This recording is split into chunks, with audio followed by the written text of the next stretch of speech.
Welcome, mobile gamers. Today we're going to be checking out the infamous game player that you can find on AliExpress. As you see here, we got the blue version. So let's jump in and see what it's all about.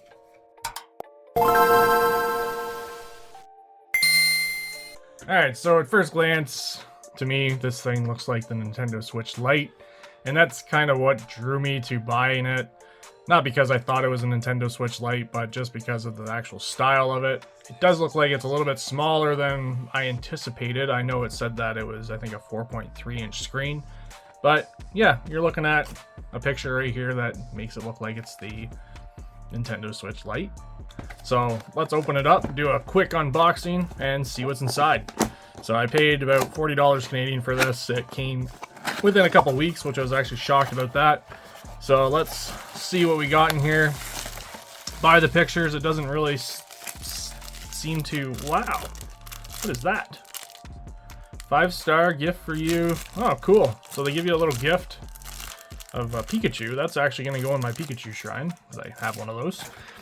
And yeah, so little cheap headphones. These look like headphones from like 2000. And your USB cable. So the USB is the old USB. How old is this thing? So it's not a USB Type-C, which is kind of unfortunate. And let's look at the actual device itself in a minute. So I got the 8GB model. I guess it's, you can put a micro SD card into it and change it, but this is the 8GB model version. So we got our game manual here, and I'm infamous for not reading this, but if you guys want to go over and read this and pause the video, you can go ahead, just in case you didn't get yours.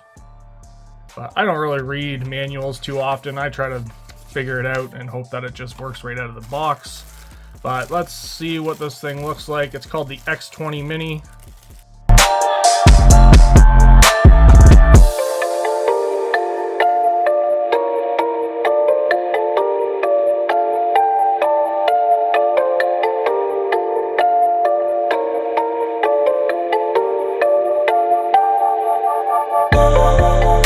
There it is. And there's some more cardboard that just held it inside there. I have a big box underneath me with recycling. So in the hands, we got our tactile buttons in the back, pretty clicky.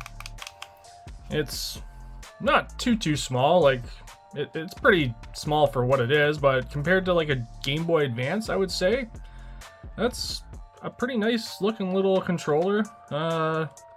Joystick seems like it's just up and down, left and right, not really a real joystick feel.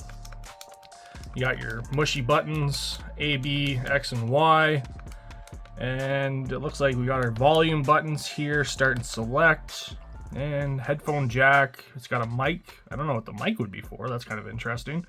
And a USB port for charging it. And there's our micro SD card slot. So let's see if it's easy to pop that out. So they do give you an 8GB micro SD card. And according to their website, it comes preloaded with some games. So let's do a first startup.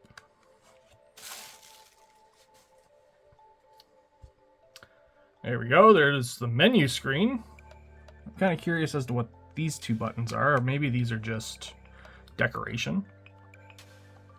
Card in, yeah. So the sound is not too bad. Oh, let's see how loud we can get this thing. It's not touchscreen. No, definitely not touchscreen. But it's making like a coin sound like Mario. So, oh, you can actually turn up the volume if you press the volume button by going back and forth. So, let's go with 30. Let's go with 30. It's good enough for me. Now what we want to see, so it's got a calculator, it's got like a generic menu here. Oh, and there's our games. So we got some game options here to actually select a game. Battle City, Radon, Story of, and then I don't even know what some of these games are, honestly. That was Dragon Ball Z. That looks familiar. So let's go to the games folder and see if it's actually loaded with a whole bunch of games. So we have, it looks like Super Nintendo, I don't know what that one is. NES, MAME, GBA, GBC, and that's about it. So we got our Super Nintendo games, and of course I'm gonna go see if it has either Donkey Kong or Mario. So the menu's not the greatest, because you're scrolling through a whole bunch of games here trying to figure out where all the games are. There's no search engine or anything. Let's see if we can get all the way down. File opening. Oh, whoops, I just opened up a file. No, let's go back. Let's keep going. So, file opening again. Let's go back again. Let's try to, I want to try to see if I can get to Super Nintendo. So that sound can get pretty annoying after a while. Maybe turn it down until we're done with it. It's pretty laggy. And now if I go back to here, it makes me go back to the top again. So far, this is not fun to play around with. Let's just open up a game and see how well it works. Alright, so it's loading.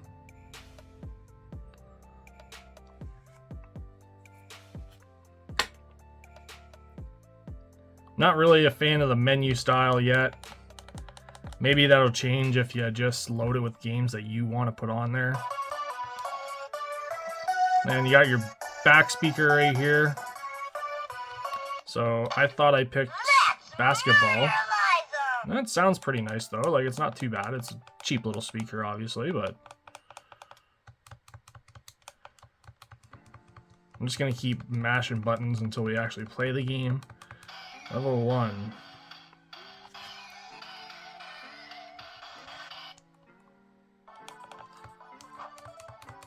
So it does seem like it wants to play the video games fine so far. I don't know what this game is, to be honest. Maybe you guys know what this is. I've played a lot of retro games in my day, but I was mostly into just Mario and Donkey Kong and Earthworm Jim. And that would be another game that I would like to see. Let's see if it's easy enough to actually exit. So I press the start button. You can hear some delay in the sound.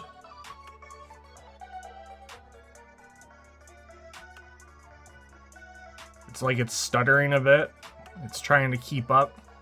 So there's got to be some sort of button, maybe button combination of some sort, maybe. I don't see anything, but maybe I'll check out the actual manual sometime. So let's go and check out maybe a Game Boy game for a second. But like I said, the menu right off the bat doesn't seem to be the greatest style of menu. You got a list of games here. Let's see if we can go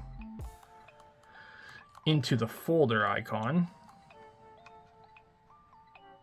Maybe we can change some stuff.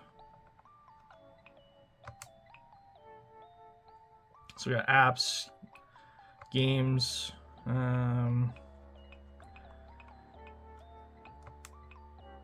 so yeah, you can actually see the list of games here. I wonder if you can actually select them from this folder. So you can scroll a little bit faster by doing this. I'm probably going to put this in my computer and take off a bunch of games. Let's see if I can find Donkey Kong.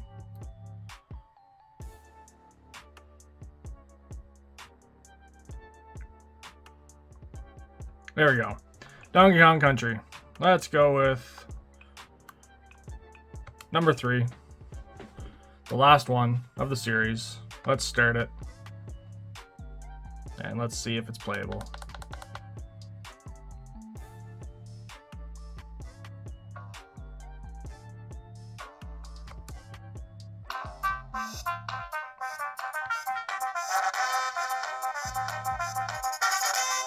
A little bit glitchy at first, but let's see if we can get this thing going. Okay, So yeah, it's a little bit buggy at times. That's why I wanted to try Donkey Kong, because I know that game is actually...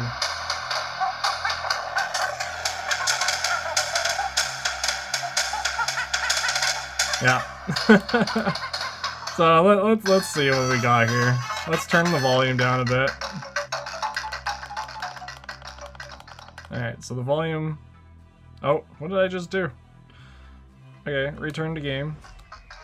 I must have found the secret button to actually go back out of the game. But let's see what we got here. Go talk to Grandpa. Yeah, whatever. Let's go actually play the game and see if it's playable.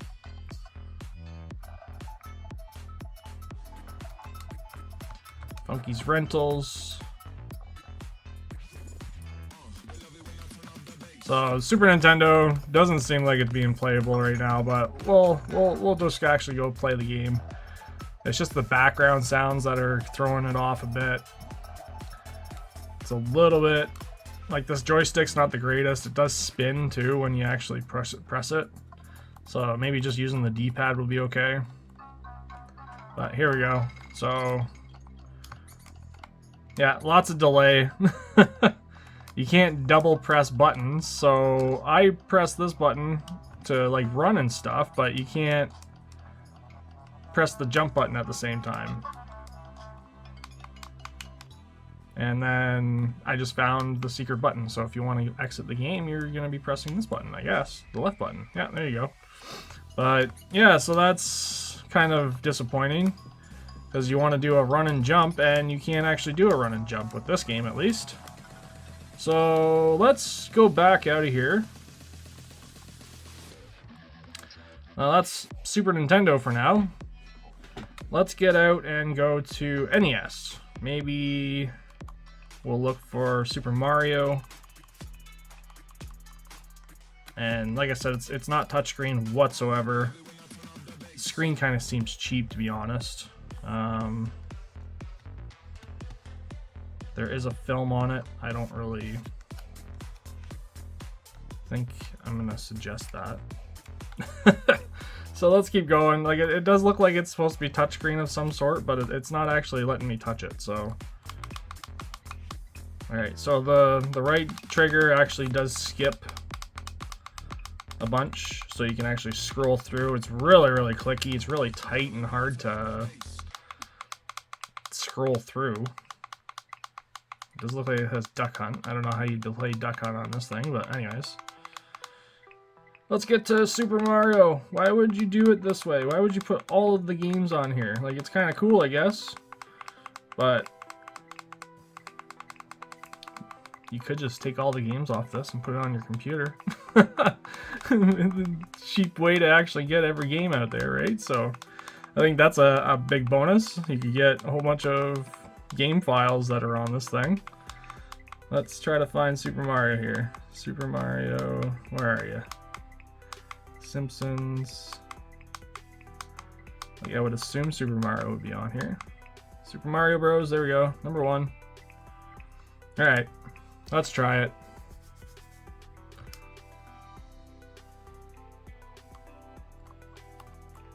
Okay. 1 player. Hello? There we go. Start button. Wouldn't let me select 2 player, obviously. So I'm assuming there might be a way to change the actual buttons, because I can run. No, I guess not. Where's my mushroom?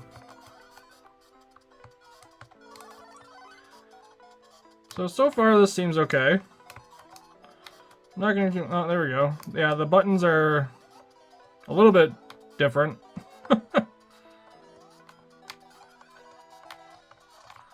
Alright. So yeah, this isn't really, you know, the most powerful of games out there, right? So it's not gonna lag too much, I don't think. Any 8-bit style games like this. But the controls, I don't really like these controls so far. This is something that I would suggest maybe getting for your kids or something just to play with, but honestly, it's not going to get a 5 out of 5 out of me. It's kind of a neat little controller, but I wouldn't really give this a 5 out of 5 other than the fact that it does come preloaded with games. I'm not even going to go any further with a review for this controller. I do like to do honest reviews on stuff like this, and it's okay. I still would stick to my Android. It's got a good feel to it. It's got a whole bunch of games on it. Setting it up, you can play with it for a while, set it up, I guess, and see where you can get with it, but the controls and the buttons, I'm having a hard time with actually playing around with this. This is going to go to my kids for them to mess around with, because I know they like to play with my Game Boy Advance whenever I pull it out, and I don't really want them playing with that too much, but anyways. So yeah, if you want to get your kids something that you don't want them to, you don't really care about, if it goes on sale for maybe 30 bucks Canadian, then go ahead and get it. I think I got it for, it was like 38 something, and they shipped it out within 2 weeks. I got it, and yeah, can't be dissatisfied about the shipping. But if you guys want to go get one of these, go ahead and get one for your kids, not for playing a bunch of retro games. I'm not even gonna bother playing Pokemon. The buttons are just too tight. So take care. Hope you guys enjoy that. Have a nice day, and get back out there and find another mobile gaming console that you would like.